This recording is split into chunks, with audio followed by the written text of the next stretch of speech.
और नजूमी इन्हीं के जरिए फ्यूचर प्रिडिक्ट किया करते थे। कई सालों तक इन लोगों को बुतों की पूजा करता देखकर हजरत इब्राहिम अलैहिस्सलाम ये जान चुके थे कि ये लोग खुली गुमराही में हैं और इनके दिल में इन बुतों के लिए नफरत बढ़ती जा रही थी। वो एक ऐसे मौके की तलाश में थे जब वो इन बुतों का खात्मा कर सकें। फिर एक दिन बेबीलोन में एक बड़ा फेस्टिवल था जिसमें शहर के सारे लोग शहर से बाहर इस फेस्टिवल में जा रहे थे और पीछे इनके टेम्पल्स खाली थे। हजरत इब्राहिम अलैहिस्सलाम ने इसे एक खास मौका समझा। लोगों ने हजरत इब्राहिम अलैहिस्सलाम को भी अपने साथ जाने के लिए कहा, लेकिन उन्होंने इनकार कर दिया और कहा, तुम लोग चले जाओ, मेरी तबीयत ठीक नहीं है। फिर शहर के सारे लोग चले गए और हजरत इब्राहिम अलैहिस्सलाम शहर में अकेले रह गए। उन्होंने अपने हाथ में एक कुल्हाड़ा लिया और टेम्पल्स की तरफ बढ़ने लगे। वो इन बुतों के सामने आए और इनसे कहा, क्या तुम बोल नहीं सकते? इसके बाद उन्होंने इन सारे बुतों को तोड़ना शुरू कर दिया।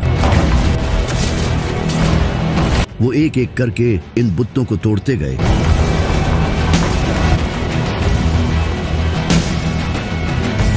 और आखिर में एक बड़ा बुत रह गया। हजरत इब्राहिम अलैहिस्सलाम ने वो कुल्हाड़ा इसके हाथ में रख दिया और वहां से चले गए। जब फेस्टिवल खत्म होने के बाद लोग शहर वापस आए तो ये मंजर देखकर हैरान रह गए और कहने लगे, हमारे खुदाओं के साथ ये सब किसने किया है? हम एक लड़के को जानते हैं जो त्योहार में नहीं गया। इस लड़के का नाम क्या है?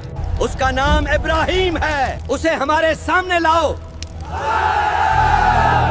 लोग हजरत इब्राहिम अलैहिस्सलाम को अपने सामने लाए और कहा, क्या तुमने हमारे खुदाओं के साथ ये सब किया है?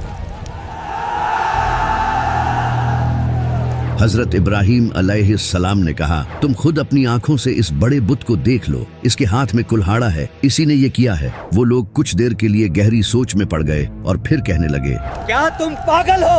ये भला ये सब कैसे कर सकता है? ये तो बोल भी नहीं सकता। हजरत इब्राहिम अलैहिस्सलाम ने कहा, तो फिर तुम लोग इसकी इबादत क्यों करते हो? वो लोग ये सुनते ही फिर एक गहरी सोच में पड़ गए और एक दूसरे से कहने लगे, हम तो गुमराही में थे।